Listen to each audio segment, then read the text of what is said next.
Understand that not every brand is going to work with every strategy. Sometimes you'll test a strategy out on a brand, and on one brand, it works amazing. You'll test that same strategy on another brand in the same category, and it doesn't work at all. If you have any other questions or anything, feel free to let me know. They signed up for DSP. They're like selling organic lavender body products like neck wraps, lotions, candles, things like that. And they're like a very giftable holiday product. Now we're a month in and the results are really bad. Like really, really bad. I'm starting to have like doubts about this program because I kind of pitched it and my client said yes solely because she trusts my advice. And she made it clear, she was like, I'm going to go with this because I trust Ray and you've never stirred me in the wrong direction. And now it kind of feels like I stirred her in the wrong direction because the ROAS last week was 0.2. I actually want to share this really quick because this is very relevant, I think, and it's kind of funny. Of a LinkedIn post that happened the other day from John, and he goes, successful brands invest in DSP. Do you know what this image is? No, I don't. Okay. So back in World War II, there was this image that came out. It's essentially showing airplanes that landed back safely at base that were shot at. And it's this idea of a lot of times when people say something, they only look at the success of something. So all of these airplanes were shot at and they landed back at base, and there's all these areas that they were shot, and that's like awesome. But if you notice in the picture, there are specific areas, if you notice, no planes ever landed back at the base that had bullet holes in these areas. So what can you assume with those planes? So if they're hitting that area, they did not land safely. Exactly. So it's this idea that a lot of times people think that something like, oh, planes getting shot here and here, here and here, these are like super great things, and you're only ever seeing the planes that land, basically. That's because you don't get to see the planes that got shot in all of those other places, and you don't get to see that because they didn't land. Now, the reason I bring that up is because every strategy is not made equally. DSP in of itself is a great tool. Programmatic advertising is amazing. That does not mean that it's for every single person. Now, the audit. I know. That also still doesn't mean that it's not necessarily good for them, right? It could still be good for them.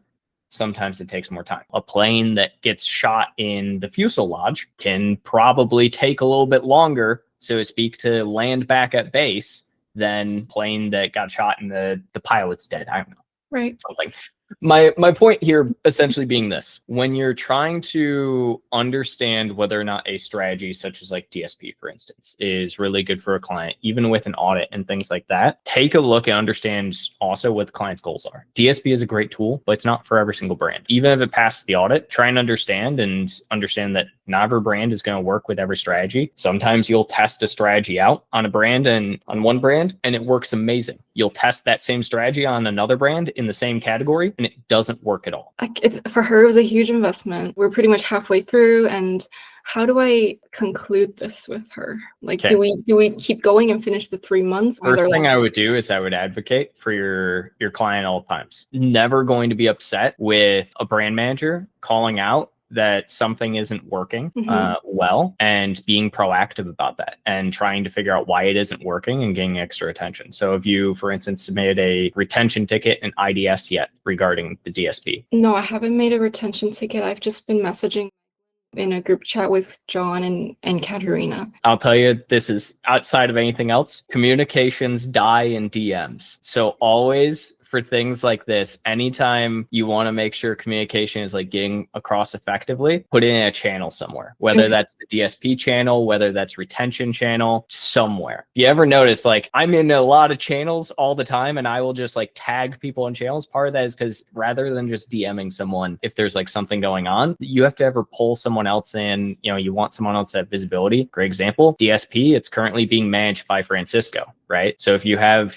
Ben and Katerina, which I do encourage you, obviously, to have your directors and everything in there. But if we want Francisco at some point in time to get up to speed with things, right, you have to then add him in. He has to read through an entire DM thing. So communication dies in DMs. I would submit a retention ticket. Just submit IDS, add into the retention ticket your concerns around DSP, add just the visibility as well. Whatever you have discussed in that chat, just give a recap of it. Be an AI recap for all I care. For the simple aspect of think of the company at all times as a giant think tank, right? So we're doing this call right now where I'm just essentially coming and helping all you guys out, right? That's kind of what retention is for at the end of the day. Just pull people in who know things and, be able to talk about it. We're having issues with DSP and whatnot, and it could turn into churn in a month or two, right? And you sound like you want to try and turn it down anyways. Always be proactive with retention of it, because that will help you more than anything. You'll have a lot of people on your side of essentially, we can either turn this around and here's how we're going to turn it around, or you're right, here's how we can essentially try and save this with the client so that the client still trusts us at the end of it. Yeah, the metrics, like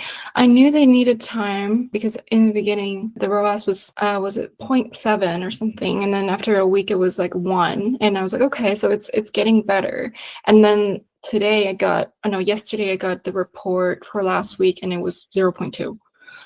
So I was like, I don't know what's going on here. It's not really my expertise. I haven't personally been inside the DSP. Like, this upsell was kind of just based on what I've heard from people. And yeah. I kind of feel bad. Like, I feel like she trusted me and made this decision, and I kind of led her in the wrong way. So I don't know if it will be one of those things that you will have times where you, like I said, suggest a strategy to somebody and it backfires really bad. That just happens, right? But that's part of the job at the end of the day, of trying to, as long as you're doing it with the best interest in mind of trying to do right by the client, that's what really matters. The client 9 times out of 10 will understand that as well. What I would really suggest in this situation, if we're really struggling with DSP, first off, I might dig into that, because 0.2 ROAS on DSP is kind of insane. Usually we can still hit a 1-to-1, but so I might dig into that a little bit. But that's the big thing that I would focus on, right? Is essentially, can we turn it around? If we don't think we can turn it around, okay, turn it into essentially retention time. How can we retain this client afterwards and make sure that this doesn't essentially burn the bridge for other aspects of the account? So it would be possible for us to just, let's say, pause the contract here and not finish the 3 months and give her a refund or something for the remaining? Yeah, potentially. It's not something we're necessarily opposed to if it makes sense. That's the big thing at the end of the day. I'd much rather not burn a bridge with a client. It's a lot better to keep a customer happy for 12 months plus than not keep them at all. So okay.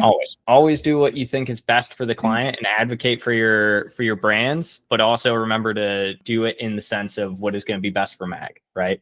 And if it's best for MAG at the end of the day to keep clients on and keep them happy for as long as possible. Sometimes that means that we suggest strategies and upsells that we want to test with them because we think they'll be good in the moment. If it doesn't work out, it doesn't work out. And we can always kind of retract that. And as long as we keep the client happy, they stay on longer. That's always good. Okay. I'll make a retention ticket. And actually, I just saw, she just said today for the first time that she doesn't feel confident about this brand anymore. There you go. Retention ticket. Perfect opportunity at moment. Before all the messages, she was like, yeah, I'm still optimistic. So I was like, okay, I trust you. We'll keep going. But yeah, sounds like it's a turning point here. There you go. Okay. There you go. Sometimes it just takes a little bit of finagling. And that's the biggest part. Never be upset about, like I said, advocating for your clients as much as you can. Biggest part is just keep that as open as possible and think of all of the channels and everybody around as just a giant think tank of information to bounce off of. Thanks so much, Noah. That really helps. Right.